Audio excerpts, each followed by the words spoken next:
Welcome back, everybody, to this episode of the Open Concept Podcast, where we are breaking down those unnecessary walls and barriers that stand in the way of greatness. Joining us today, all the way from Cochrane, Alberta. Luckily, I can pronounce his last name. Lyndon Smith is joining us today, and Lyndon is the founder of Expansive Edge, co-founder of the Business Growth Factor, where helps leadership teams really codify, and we're going to get into that, really codify what makes their companies great and help turn that knowledge into business playbooks that really drive clarity, consistency, and growth. He developed the control shift process, which we're going to get into. And before consulting, spent 15 years in South Africa in the mining industry, including a decade leading a design office, international projects, robotics, automation, and among his MBA is just a weapon in the space. Lyndon, very happy to have you here on the podcast today, my friend. How the heck are you? Brandon, thanks so much for having me here, and thanks for that wicked introduction. I'm looking forward to chatting to your people, your community, and adding some value. Right on, man. Hey, you used to live sort of in the Vancouver area where we're recording out of today. We were talking about that offline a bit. That's right. Yeah, we stayed in a little town there called Pitt Meadows. We were there for 2 years, and when we had our twins, we felt we needed to move closer to family, and they were all out here in Alberta, so we picked up for a month, did a tour through here, and landed on Cochrane as the next best step for us, for our family. Yeah. Are you originally from South Africa? From South Africa, born and raised there. Granddad was actually from Canada, which is what brought us here. So, okay. 2021, my wife and I decided to pick everything up and move across to the other side of the world, literally, and kind of start things up over here. Whereabouts in South Africa? Stayed in Johannesburg. So I was in a little town there called little city rather, suburb. Yes, town, suburb. They call Cochrane a town still, and they got close to 40,000 people here. Yeah. I was wondering where the switchover happens, but stayed in Glen Vista, the south of Johannesburg. So you'll pick that up on the accent that comes through. I've been trying to blend in with the locals here so that you guys can understand me. Own it, man. The reason I asked, my wife's originally from South Africa, born in Cape Town, and her father has a very strong South African, very well represented South African accent still. To this day. Yeah, fantastic. Had a great opportunity to get to South Africa early in 2020. It was actually pretty wild. It was February 28th. Had left for South Africa, arriving back on March 14th. So when we left, we're going for 2020. People remember the COVID situation. Yeah, I remember those dates as well. Yeah, it was wild, man. We were in South Africa and had never even heard of this coronavirus that was amongst us, and maybe a blip somewhere in the back of my mind on a news station somewhere, this little virus thing that was happening in China and whatever. And then a week into the trip, started getting messages saying like, hey, there's a good chance you're going to have to quarantine when you get back. And I'm looking around and it's beautiful out and people are doing their thing. And we're traveling around South Africa and no sign of it anywhere. And we thought to ourselves, maybe it just makes sense we're having a good time here. Like things are getting a little crazy. Maybe we just postpone our trip and extend it for another couple of weeks and let this thing blow over. And we didn't. We ended up coming back, but it was we arrived, and I remember my my dad wouldn't even pick us up from the airport. He was going to pick us up. He's like, I'll put food in your fridge when you get home, but like, I'm not coming anywhere near you. And Yeah.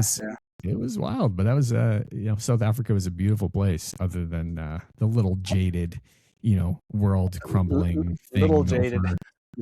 over over top of our minds. But it Oh was man, that was a it place was a to pretty visit. wild time, eh? Yeah, yeah. I remember that it was also around February, March when I think that's when everything started going into lockdown in South Africa. Mhm. We had some clients coming across from Russia, and yeah, I was under so much pressure for work to get some systems and everything done. So my body was taking shots, and I was feeling flat and ill, and then everybody's like looking at you and being, like, oh, do you have this virus? Do you are you sharing this with us? Yeah, And well, it was weird, man. There was a lot of stuff, going on when we flew back through Heathrow before coming back into Vancouver, and it was just eerie, absolutely eerie in the oh yeah, airport, trying to make your way back because nobody knew what was going on. Nobody knew who to trust. Do we, yep, is there coughing? Do you have this thing? Like, we didn't know the severity of it. All we were being told was it's like it is going to be devastating. So just be aware. And yeah, it was wild. But I remember I decided that during this holiday I was going to cut coffee out of my life because I've been like lifelong coffee drinker, and I cut coffee out, and then I remember coming back, and that first morning still like kind of jet lagged, sitting at my home office, and realizing like there is what do you do? And I remember just staring blankly at a wall, and I was like, I need a cup of coffee here. Like, we got some shit to do. And yeah. so anyways, I decided next time I consider cutting out coffee from my life, that the last time I did it, the world shut down. So that's never going to happen again. Yeah, it was a pretty wild time, man. South Africa went into full lockdown. We had curfews. I just thinking about that. We had to be in our houses by 9 p.m. at night. You weren't allowed to travel for any.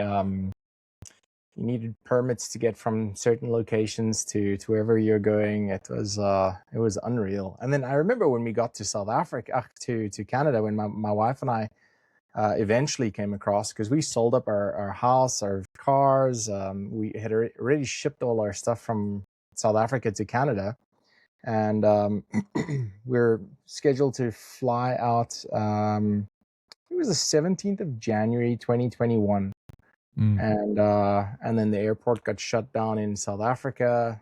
We couldn't fly out.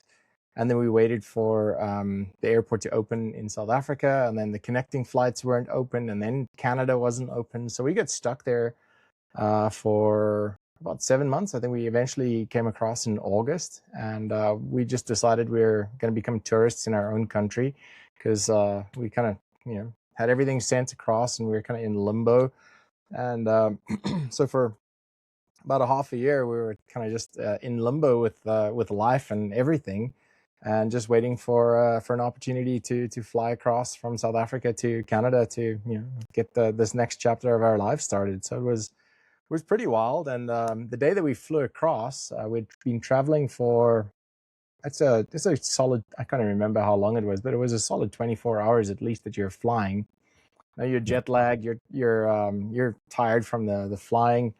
And I hadn't seen my parents for a long time because they already had moved across to Canada, and got to the airport. They left keys there for me. Weren't even allowed to hug them or nothing like that. My mom just gave me her car and said, "Okay, well, follow us. We'll direct you to where we've got to go." I'm exhausted. Been traveling for a couple of days now, and we had to travel from Johannesburg to Cape Town, sell our vehicle out of Cape Town that same day. We had to do 3 COVID tests before we could actually get across. So the stress levels were at an all-time high. And then flew out of Cape Town. So we'd been traveling from Johannesburg down to Cape Town. So yeah, we were exhausted. We got there, and I still remember I had to now drive on the other side of the road for the first time in my life. And I'm sitting there driving this car, getting to intersections, and sort of navigate through. Luckily, I could follow my dad's truck and just kind of navigate like that. But Yeah. yeah, it was pretty wild. And then we had to quarantine for 2 weeks, which was also Yeah, it was wild. It new. was wild. I mean, you had to, get in, and it was like didn't know. Do we just shower? Can we see people? Can we see our family? We have to stick within our like bubble of 5 people, 10 people, and the bars kept changing, and navigating different, different components of severity of the virus. And can we be outdoors, can we be indoors, can we go to restaurants, can we not go to restaurants? Anyways, like, one thing that it taught me, I don't want to bore everybody with getting jumping COVID too stuff. far Yeah. back into COVID stuff here, but one thing that it did certainly land, and what can learn from that is the ability to be dynamic and be able to make decisions under pressure. And it certainly gave a lot of people,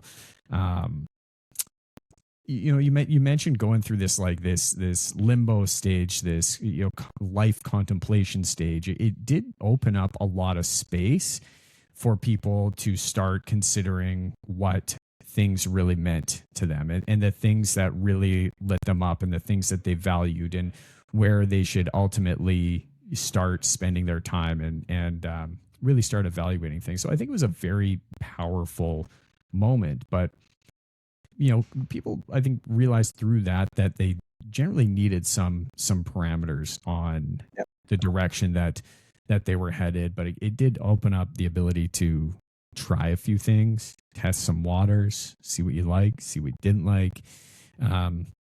Ultimately, really, really weird times, dude, for sure. Yeah, for sure. So you land in Canada.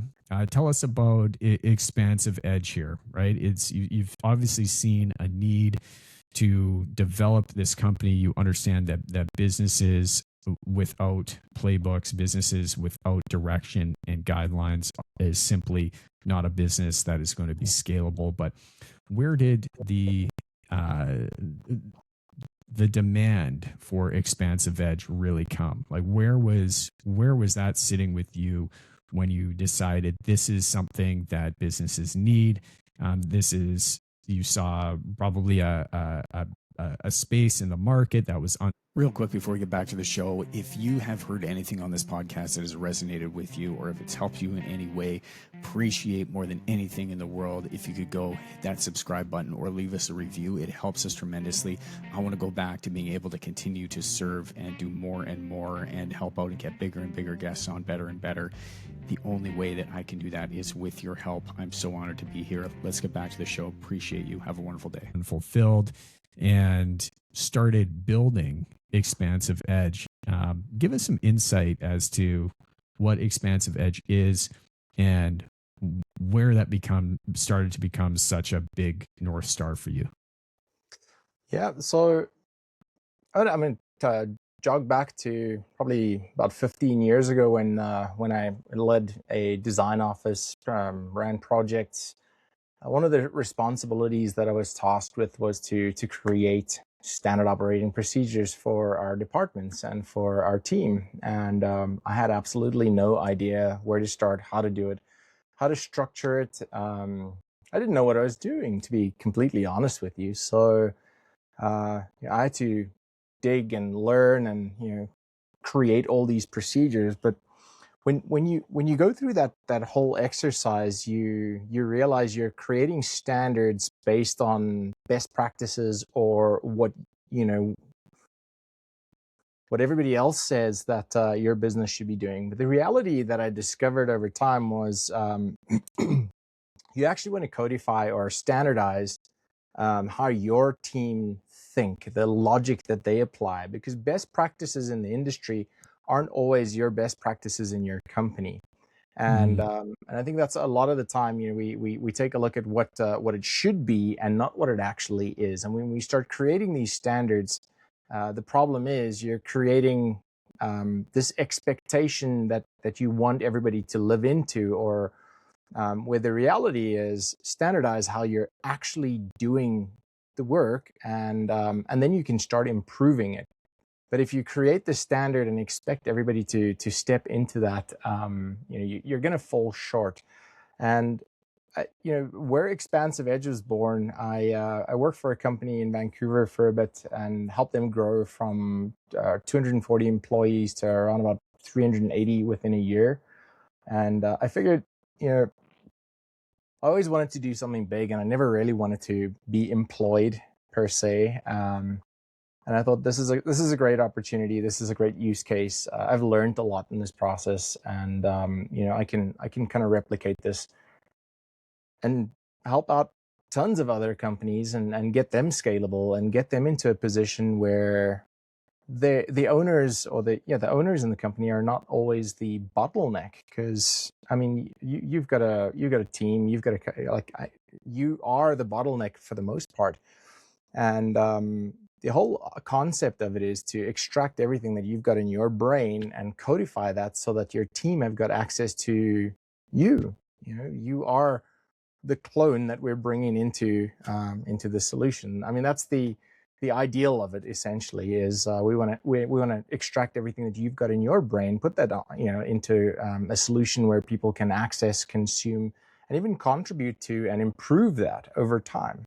So that was kind of the whole idea. And I think the other part of it was I wanted to create something where when someone joins a team, I've joined a lot of companies in my life, and I can tell you that day one you get there, your managers in meetings, they don't know where to, you don't know what to do, what you should be doing. You probably have a desk, but you might not have a computer. What I want to create for small to medium-sized businesses is when you start in your first day, your first week, and you go home to your parents or your partner, your family, and they ask you, how's your first week at work?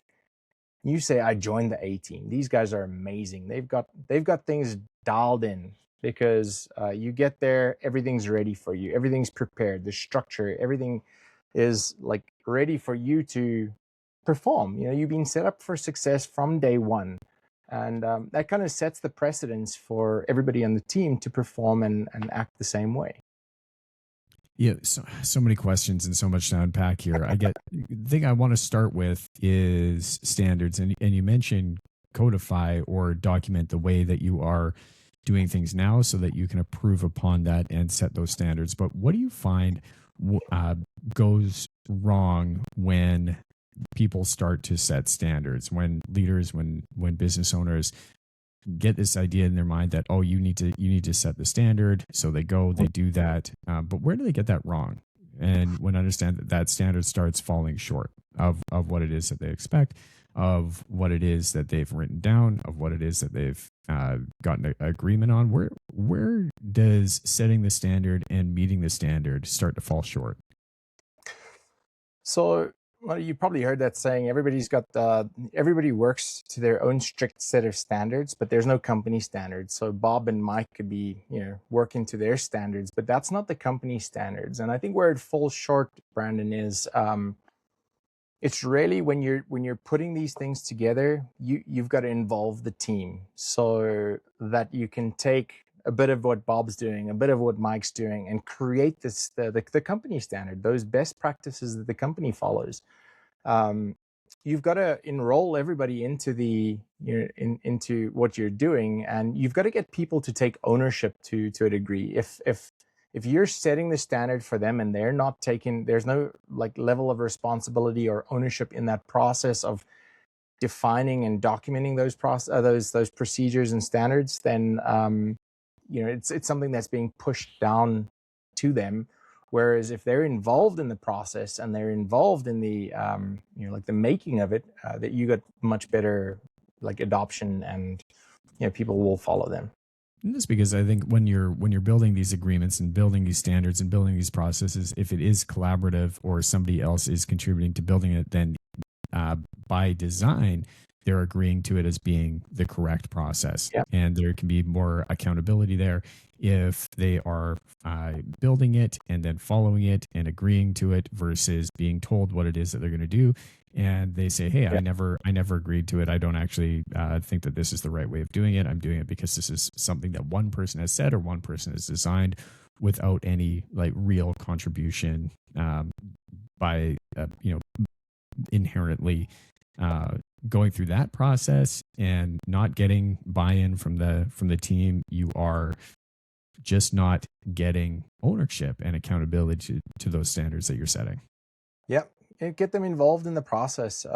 So when we work with our clients, we could work with the president of the company and get everything out of their head, but that's that's not effective, because exactly what we're saying now is that that's one person's call it ideology of how it should be, but it's not the reality of the floor. There's always going to be a disconnect between the boardroom and and the tactics and the operations, the guys that are actually doing the work. That's why we involve the guys that are doing the work. We actually work with them to get them to draft up the procedures. Then we push it up and get the leadership to actually review and approve that, to say, like, this is the way that we're going to standardize this. So when you're getting the guys to like let's say at an operational level to draft everything, then there's a degree of ownership there, and you got to set someone as the owner, because as that procedure evolves or becomes redundant, it could be introduction of new technologies, it could be just a change of in way that you're doing things. Maybe there's better practices that come up. Someone has to own that, and someone needs to keep that updated and make sure that it's current all the time, so that when the team go in there, there's always the latest version or that one single source of truth that they can access. You can get a lot of varying opinions, right? If you ask anybody how something should be done, and you go about say there's 30 employees, you talk to all 30 people, you're probably going to get various different things that should be done a certain way based on their experience, based on their lack of experience. But when you're starting to build these processes, and when you're starting to really start to decide which ones you are going to implement and how things should be done, you're probably not writing procedures from all 30 people and getting them involved to write these processes out and putting that in a playbook and saying, hey, you guys designed this, go, this is the structure. How do you define, like, what is going to be really good feedback and what is maybe feedback that isn't going to serve the company, and how you decide which information is actually going to be valuable enough to put into a playbook and start to standardize? So I'm going to take it a step back there, Brandon, because it is a triggering question. Yeah, I imagine it probably is. When you've got, let's say, a company of 30 people, it's not feasible to bring everybody into a room, waste their time in developing these things. So you're going to have a couple of leads in the company, bring them all together into the room, get the most senior people to identify what are the core processes that the business needs to establish. Take a look at that end-to-end process map. So sales, like, how do we do sales, marketing? How do we onboard new hires? How do we recruit? How do we run payroll, accounts payable, accounts receivable? So those core processes, make a list of all of those, and then give ownership to department heads or leads in the company, so that they own those sections of there. Then we can break that up into separate teams of people who would then we'd work with them, and then we would bring in different people for different parts, right? And we get the information from them. They can then run it together with their team and say, hey, this is what we've got here. What are your thoughts? Do we have any gaps? We'd love your feedback on this before we roll this out or publish this, or make it concrete, essentially. How detailed do these processes need to be? And I ask that because, let's use the let's use the mechanic as an example, right? You can say, hey, build the engine. Car comes in, has an engine problem. The procedure is to diagnose it and then to fix the problem. Like that inherently is an operating procedure, but it's a very vague operating procedure. Correct. But then if it's getting down to, hey, there's 100 steps here down to you put the wrench on the nut and you turn it to the right and that tightens it. It's kind of like, all right, well, maybe we probably know that. So that's just should be common knowledge. Mm-hmm. But how detailed do processes need to be? Because I think a lot of people, when they start thinking about building good operating procedures that are actually going to land with their team or with the organization, they don't know what level of information is enough, and they don't understand how much information is too detailed that it's just going to start to look complex, is start to be like there's just no way that it could be followed because of the sheer amount of detail involved. Yep. Also, fantastic question. So, um, you want to get very high level so that you have an idea of what needs to be covered. You can drill down into sub processes for certain things. So, trying to think of a good example here. You're talking about the mechanic and diagnosing an issue. Like when you pick up certain error codes or certain issues, how do you deal with those issues? These are like frequently asked. Or troubleshooting. How do you troubleshoot this? These will be different things that you can create in your body of knowledge for your team to access. Um, we've got a client that works in a very highly regulated, very technical space. I can't really get into the details there, but there's so many different ways that they can do things, but there's certain startup procedures that they have to follow. It has to follow regulations. So without a doubt, like those are the steps that they got to go through. How they operate certain things, it doesn't really matter because if you turn it a half a click or 3/4 of a click, it's all good. You kind of figure that out. By nature of the role that you're fulfilling, that you should know, but you always want to try and embed some of those nuances into the procedure so that if you're training an apprentice, getting them up to speed, they're catching those smaller details. A lot of what we do, Brandon, is we work with the teams to identify what needs to be captured and codified, and then we will give them we'll work with them to actually do a screen recording or a video on how to do that. The technology partners that we've paired up with, a company called Whale and another company called Trainual, you can actually do those screen recordings within the solution. And once you've done the recording, there's a button that you can push there that says generate all the steps. It pulls the transcript from the video, so we coach our clients to talk through the process as they're busy recording and navigating through the steps. That'll generate like a written procedure with like Scribe, just those screen grabs as you're kind of jumping through each stage there. So it's through that you're going to capture all those smaller nuances. But to go back to your question earlier, it depends on who's going to be reading the process as well. So there's certain things for like an HR manager, how to onboard a new hire versus like what goes into an employee handbook. Onboarding, like here's your employee onboarding. There's different sections there that same information, but just the who's consuming it is very different, and the way that they've got to prepare is very different. So we've got to make sure we cover all of those nuances as well. Yeah, you mentioned Trainual. I'm very familiar with the platform. Awesome. Shout out to them. I'm not associated with them by any means, but they do have a great product. And certainly with AI now, the ability like that, it used to be that you would go through as the owner of the company, you'd have to set up the time and you'd have to do the recordings, you'd upload those videos, and then you'd manually write out the transcripts, the checklist, the appendices alongside that video, and setting up the time to record the video itself. Whether you're a person, maybe you're not comfortable on camera, maybe you're not enthusiastic enough, but when you're going through the explanation, when you're when you're training it, when you're talking about what you're doing, if somebody's going to watch that video, a lot of people starting to get really held up on actually making the video because they're like, I don't feel like I'm going to be able to explain myself close enough. And so there's always this thing like, I know I should do it, but it's just easier if I just do it myself, which is kind of, it doesn't it's really solve the counterintuitive. problem. Yeah. It's super counterintuitive.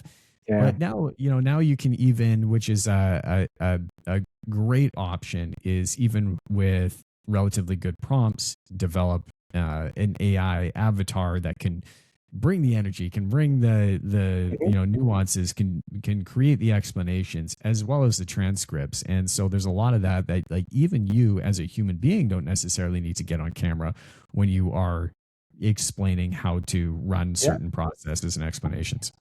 So we have explored that. I mean, there's tools like HeyGen and I think Synthesia. We have looked at all of those. Nothing substitutes real, authentic human. Like that recording of a person on the other side. You can hear their voice trembling a little bit when they're doing it. That is real, and I think the one thing that I tell everybody that goes through this, like this process is, people experience you this way already. There's nothing to be nervous about. You don't even have to put your camera on. You can just share your screen and talk through the steps there. Um, this is not for external use. This is for your team to, and we can always improve that later on. But as we're capturing information, we want to make sure that we're capturing how you're doing it, how the company operates right now. So we kind of build that operating system or codify that operating system of the company into like these solutions like Trainual or Whale, for example. And once we've got that, later on in our control shift process that we've developed, we will get into the refined stages where, like, okay, this is a little bit it could use improvement, or this process needs to evolve a little because we've plugged in a new software that it needs to integrate with, or there's a couple of extra steps here that we never had before that we need to bake in, or we've realized that we don't need to do these steps for whatever reason, and we can eliminate that, so we can start optimizing. And then people get more and more comfortable with it. The more they do it, the more reps they get in. They realize, oh, it's just part of what we do, right? You mentioned Trainual is a great platform, but when you're building operating procedures, right? Usually, most people will have them housed. They have documents. They're uploaded in Dropbox or Google Yep. Drive, and they're shared.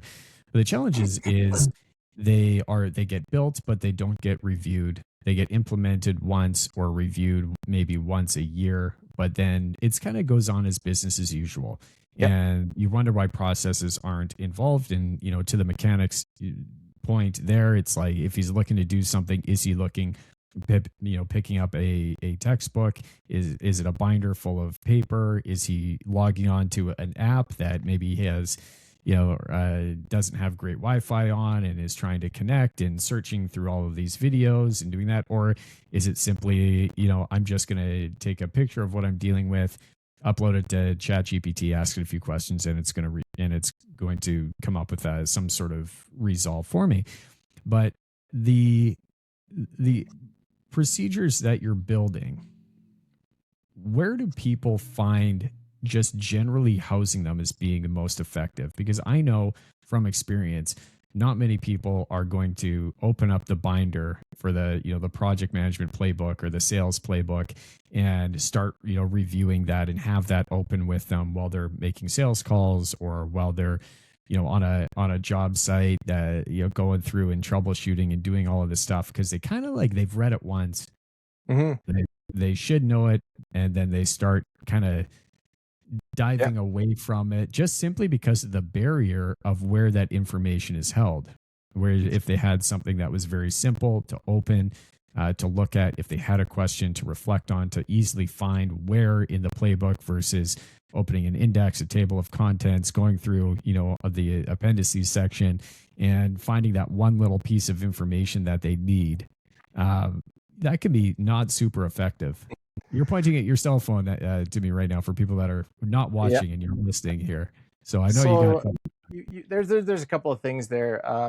The whole idea is you want to create one single source of truth. So you could have it in Google Drive, OneDrive. You could bake it into your Knowledge Hub, SharePoint, Trainual, Whale, whatever you choose to use. The biggest challenge with OneDrive, Google Drive is people struggle to find the information. And what inevitably ends up happening is you have templates, but you start creating duplicates or variations of templates. And then you've got 4 versions of the same document, but nobody ever knows which one is the correct one. Where if you start setting ownership at like the team level, one person is responsible for making sure that like all the latest data is uploaded into Trainual or Whale or wherever it belongs.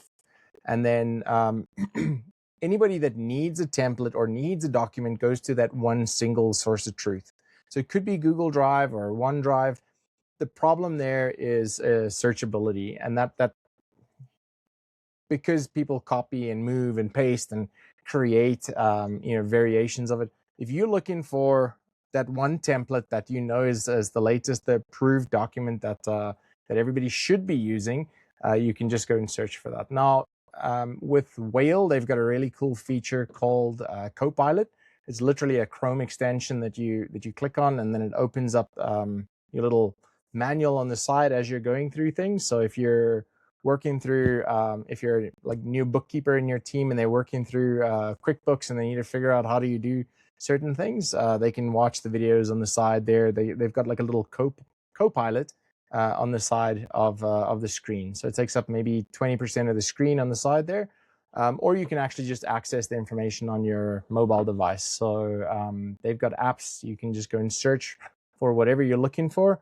If you want to, how do I book paid time off, or what's our policy on vacation, or how do I submit an expense receipt or anything like that? For newer people, those are important questions that end up turning into like a 20-minute or a half an hour conversation, because like all they need was 30 seconds or maybe 2 minutes of your time. But like now that they've got your attention, it's like, oh, so how's things going? And so it takes a lot of your time away, essentially. Now, you talk a lot about tribal knowledge, right? I've watched a number of your Instagram videos that you've put out. Can you break down what you mean by tribal knowledge? Tribal knowledge, institutional knowledge. It's all the knowledge that your team houses within your business. So, how big is your team, Brandon? Right now, there's about a dozen of us, not including subcontractors. So about a dozen of us in-house. So in-house team of about a dozen people. You've got some key people on your team. If they had to say to you, "Hey, Brandon, I hit the lottery and I'm out of here," that's probably going to have a big impact on your business, I'd imagine. Yeah. I think there's any business has key people, and if they were to disappear, it would cause some hiccups for sure. They are also the people that others go to for information. So that tribal knowledge or institutional knowledge that we talk about is what exists within people's like brains. Is the best way to explain it. So yeah, like if that person leaves, they're leaving with all that tribal knowledge or institutional knowledge, all the business knowledge that they've developed over the time or course that they've been with your company. And even before that, I mean, they've got experience that they've brought into your company. When you hire a new project manager or a new construction manager, they're bringing years of experience with them, I'd imagine. And you want to try and codify as much of that experience, lock that experience in for your business and codify like that as standards for your business. A lot of the times as a growing company, a smaller growing company, you're bringing those expertise in so that you can clean up sections of your business or areas of your business. In doing that, you also want to codify that so that if that person leaves, they get a better offer. Like I said, they hit the lottery. We always look at it from a positive aspect here. But if they leave, you don't want them leaving with all that information as well. I think it's a big lost opportunity that a lot of people, stumble upon and don't really take full advantage of because they don't know how, right? They bring in a great person, they hire them, the person starts doing the thing, things start going really well, it solves a problem, it releases some pain, but then maybe that person leaves and all of a sudden they haven't captured the essence, they haven't captured the knowledge, they haven't captured the all of the professional background that this person has, and now that can certainly be lost. And you think, man, that was a really missed opportunity. If only we had captured all of that knowledge that that person had and brought to the team before they left, then we probably wouldn't be in this place that we are now, trying to find somebody else that can replicate that person exactly the same, to do the things the exact same way that that person was doing. And then you start looking for somebody with that experience versus hiring somebody and then beginning to train against that standard that was not documented along the way. Yeah. Yeah, we worked with a client last year that one of their VPs actually exited the business for personal reasons, and it was three partners. When that news came up, you can imagine, like each person had a portfolio in the business that they handled. When that news came up, it was pretty overwhelming for the rest of the team. So that's where they engaged with us and brought us in, and I worked exclusively with this individual so that we could do some succession planning, and we promoted from within the business, got someone else into that role, but we captured as much information as what we could before this guy left, and just limit the impact that has on the business overall. Yeah, and hopefully, if you're in a position where you're treating somebody really well before they leave, they give you enough time and they can help onboard that new person. I had an assistant that was with me for quite a while, and she had a life change and ended up giving me her notice, and she had to move on.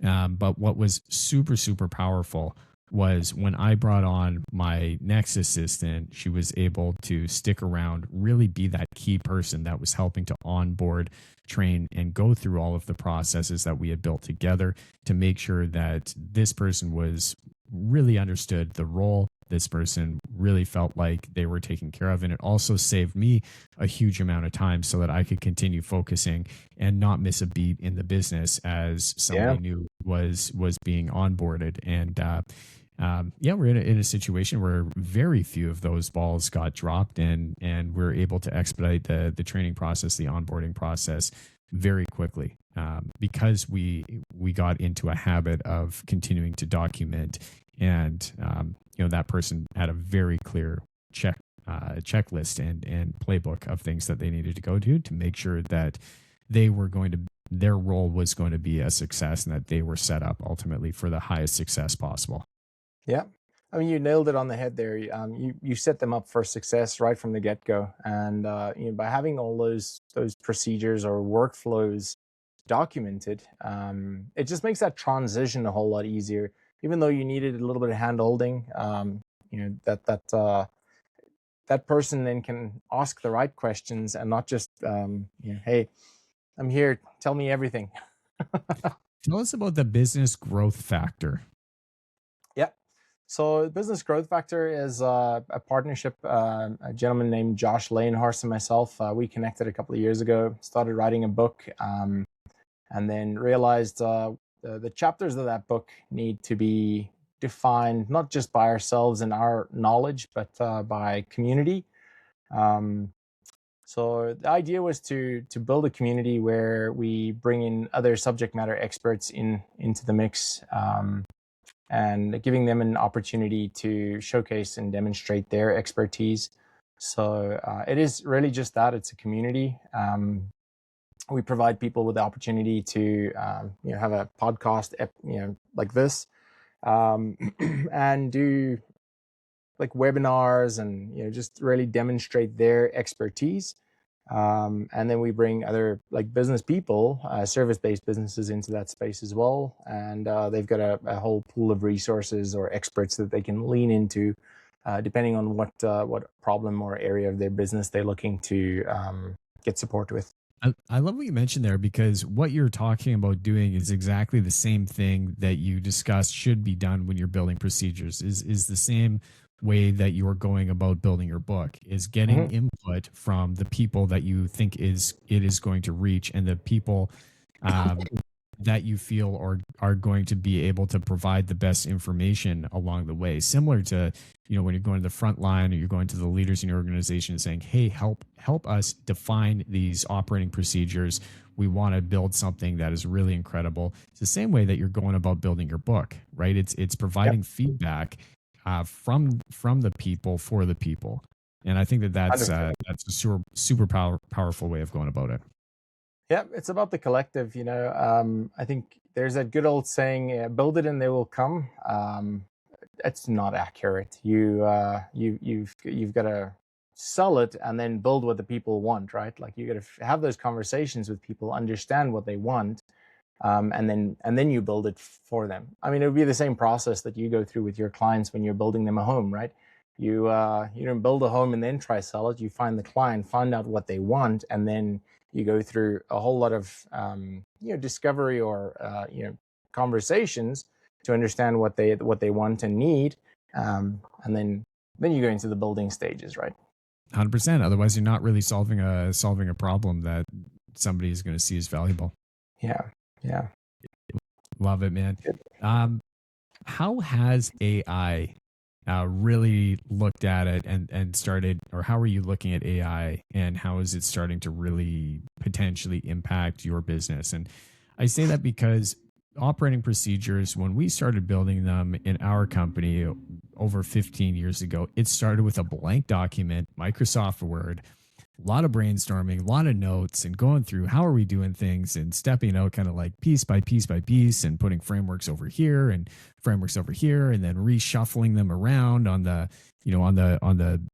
blank piece of paper, and until we felt that we got it right. And it came with a lot of iterations. And now you can go into something like Claude, GPT, Manus, Perplexity. Like you can find really any operating procedures, and operating procedures are becoming certainly a bit of a commodity in a sense that you can, if you are starting a new business, you're starting a landscape company and you decide, all right, I need a playbook for my landscape company. You can go in to Claude and say, I'm building a landscape company, build me the operating procedures to scale this thing, and don't make any mistakes. Enter, and it will start generating what it thinks is going to be really powerful. Challenge with that is like there's not a lot of thought, right? There's not a lot of input into it. It's AI doing what AI is doing, but there is a real scenario where the operating procedures are building operating procedures, and team dynamics in collaborating is pretty quickly getting taken over by prompts that by one single person that thinks this is the way that it makes sense. Are you seeing that? Like, how has AI in this space started to get your gears turning and your wheels clanging and like? This episode is sponsored by New Vision Projects, and everybody has heard the horror stories that happen. They have a friend of a friend or a neighbor that's been renovating for years on end, or they've been building a home and it just hasn't gone the way that it needed to go. Budgets are blown through the roof, timelines, forget about them. New Vision Projects has an incredibly strong track record for over 15 years of working with customers, serving them at the highest level. If you are considering building or renovating, check them out on Instagram at New Vision Projects or at newvisionprojects.com. Building the homes you want with the confidence you need. New Vision has you covered. Let them show you why they're different. Back to the show. What's on your mind with AI these days? That's a very loaded question, and I'm super excited to get into it. AI, when we started dabbling in it for our business, it was an enabler. It enabled our clients. It enabled us to move quicker, get things done faster, get better results, get poor results as well. Yeah. There's a lot of AI slop that we've had to deal with in the past. But it's getting better and it's amazing. I think the one thing that I read this morning, actually, I get a morning brief from Claude, just on the industry and what's happening. And I've got a statement here. It says, SOPs aren't authored anymore. They're assembled and validated. So if you're using AI, that's exactly what's happening. They get assembled, it gets generated essentially.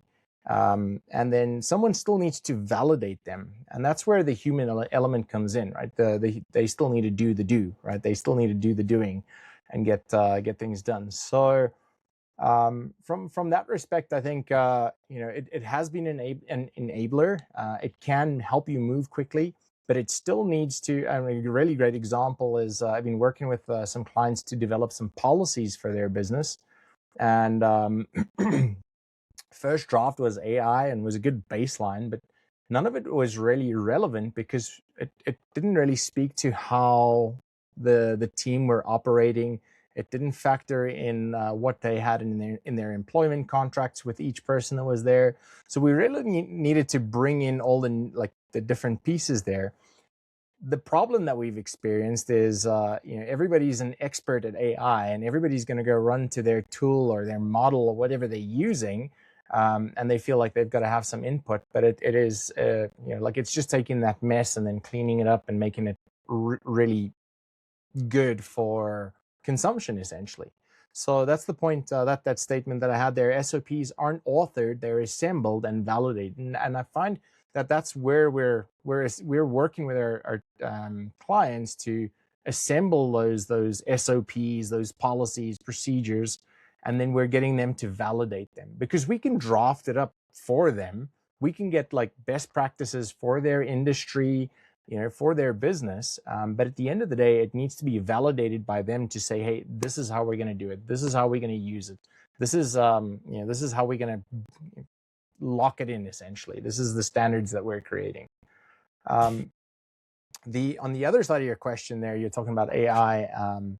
It is both exciting and it's also scary because, I take a look at the tools that we leverage and I wonder, are they still going to be relevant in, 6 months or a year?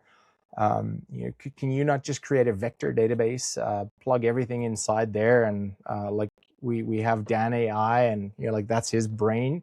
If we've got access to videos and images and things like that, I mean that could be how things start evolving. And like you said earlier, you go to site and you like want some details, you take a snap and ask GPT, how do you do this?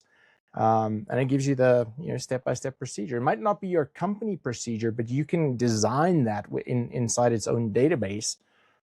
So that might be the way that we've got to take this. That might be the way that we've got to take our business. But the good thing is that we've already got all the data inside these other solutions, and I'm pretty sure they're thinking about that all the time. I mean, we're in conversation with our partners, and they're developing and evolving their products. So I think you just got to stay on top of them, and let's make sure that they're staying on top of the thing, and keeping the main thing, and I mean, move in the right direction. That's just it, right? It's jumping back and forth. I think there's a lot of hesitancy when we talk about AI, as far as really designing AI into the operating procedures, because you don't know, the minute that you write using ChatGPT into an operating procedure, go in, do this is how you use it.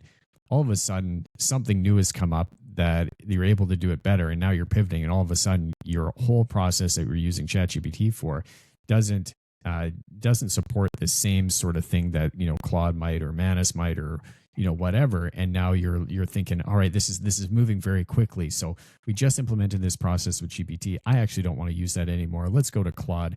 Claude, I don't really want to use that anymore. Let's go to Manus. Okay, well, Claude's kind of doing the same thing as Manus now. So let's eliminate Manus. Let's go back to Claude. But it becomes very like a messy thing. And so, what I've told my team right now is, like, we are in exploration mode right now, right? With AI, is we are very much in exploration mode. Things are changing so quickly.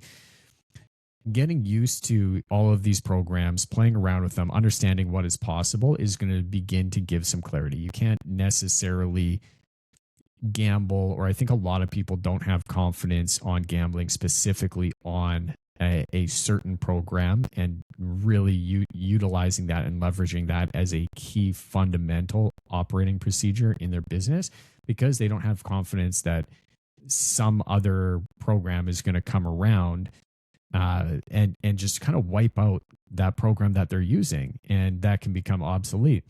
And where we saw with things, software programs, arguably, SaaS businesses, different programs, somebody could say the same thing, right? We're worried about engaging in a CRM system because we feel that some other CRM system could come around, could do it better, could do this. But The difference being is like that was not moving, I felt, at the pace that AI is, right? The leaps and bounds that we're making with these LLMs versus general software that we would use in to integrate into our businesses is just moving at a speed that we have never seen, never felt.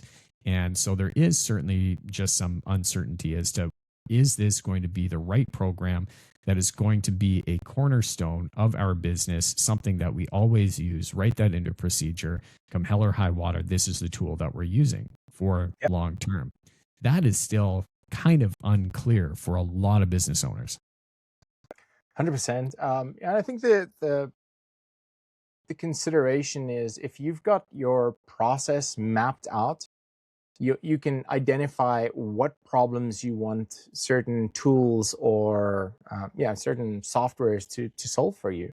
So if it's your sales process or your operations, project management, estimating, you can start seeing, this is the workflow that we follow here. Is it driven by a software, or is that just the workflow that we're following because that's what is standard for our industry? So if you've got that like process map in front of you, it makes it easier to kind of navigate through that. And I think this is where it's so important where smaller businesses remain agile and not anchored in their ways, so that they don't become like the next Kodak or that they don't get left behind. Because if you're staying on top of it, even just learning and growing every single day and familiar with the landscape at least, then you're not going to be left behind. Your competitors are not going to just come and sweep in all your business because you're not using the tools that they're using, right? There's so much on the table at the moment. I've got one client that we work with, and I want to say they're pretty antiquated in terms of their technology. Good business, long-standing company, but they need to jump on top of this, and when I say jump on top of it, it's just understand what are your competitors doing, understand like what's actually possible, instead of being an ostrich and putting your head in the sand and hoping everything will be okay, because like your business will start to atrophy if you're not exercising all those muscles, right? And and I mean, this is like that moment in time where we're going to have a lot of Kodak business, so to speak, Kodak companies where they didn't adopt digital, and then they lost market share, substantial market share, right? And you mentioned something that I want to go back to because I think it's important: the idea of validation, right? So AI is building this stuff, but it still needs people to review it, validate it, and see if this is either way too general information because this is how an industry can do it versus this is how our business specifically is going to do it, and this is how we're going to do it differently, and this is how we are going to separate ourselves from our competitors. But it'll come up with a pretty good framework of maybe how you should operate and what it considers to be best practices, but it doesn't mean that it is necessarily your best practices. And that's where the ability to go in to review and actually validate the information before it gets applied is super valuable. I'll give you an example. We're hiring for a new position, 2 new positions actually. Had a lot of resumes that came in from different platforms, ZipRecruiter, Indeed, working with a couple of recruitment companies that were sending over information and resumes and bios and everything else. And all of a sudden it gets pretty overwhelming to start siphoning through resumes. So even before I went in and opened it, because I have Claude connected to my email, I was able to go in and prompt Claude, go in, check out all my unopened emails over the last 30 days for any new applications that have come in through either ZipRecruiter, Indeed, or recruitment companies, anything that you can flag as somebody that has an application in that is considering doing work with us. Provide all of that information, a scorecard and action steps for hiring. And it did a beautiful job. It went in, it opened up all of my emails, it read all of my unread emails, all of the resumes, all 40 of them, broke it down and said, hey, these are our top picks based on, here's the sort of top 5 rated from 5 stars, 4.5 stars, 4 stars. These are the ones kind of in the middle that if you do approach and you do decide to approach with caution, because this is like the reasons why. And then at the bottom, it was like, this is not an industry fit for you based on your job description, based on what we know about the business. So just don't even bother with those at all. Yeah. And that arguably saved a good, half a day of going through resumes and filtering through stuff. But still, there was a part of me that was like, I just want to check. I just want to read through. I just want to see like how real this actually is. And so that's where the validating part came through. So pretty quickly, understood, hey, these are all compelling reasons why these, bottom 20 are probably not even worth looking at. So that alone saved a ton of time and didn't even bother looking at those. But the top ones really still needed to be validated. Does this resume look good? Does this, work well? Does this person seem to align with our values? Should we actually take action steps? But it certainly did a heck of a good job in streamlining that process. But to your point, it wasn't able to validate and make the decision, and it's not going to do the interview for you. And that is still where you can spend more time developing yourself as a leader, as a better interviewer, and go through that process. But it really does need to be continue to be validated for your business specifically. Absolutely. And I think and you hit the nail on the head there when you said it empowers you now. Instead of spending all that time reviewing resumes, you can get the top candidates, and you can prepare yourself so that you can ask better questions for the people that you are going to interview. Yeah, there might be some great candidates that are like in that middle range that AI is kind of filtered out for you, but like at the end of the day, you just want a solid candidate. I mean, there's loads of people. You just want the best people that you're bringing into your team, because they're going to raise the benchmark for everybody else, right? They're going to raise the bar for everyone else. That's the idea, is you bring great people in, and everybody kind of learns from one another. Yeah, absolutely. Man, Lyndon, thank you so much for being here. People want to reach you. People want to connect with you. People want to learn more about all the great things that you were doing. Where should they find you? You can find us on online, expansiveedge.com, or you can follow me on Instagram, Scale with Lyndon, scale.with.Lyndon, or just look me up on LinkedIn. I haven't been too active on LinkedIn, but I'll start ramping things up there in the next couple of weeks here. Let's go. We'll make sure that we link that up in the show notes. Any parting words to our listeners before we head out today? I think when it comes to building a business that's scalable, I think you always want to start with the end in mind. If you're ever looking to grow a business, at some point you're going to need to exit that business, and you invest a whole lot of time, money, effort, energy. You commit wholly into developing that and putting your heart and soul into it.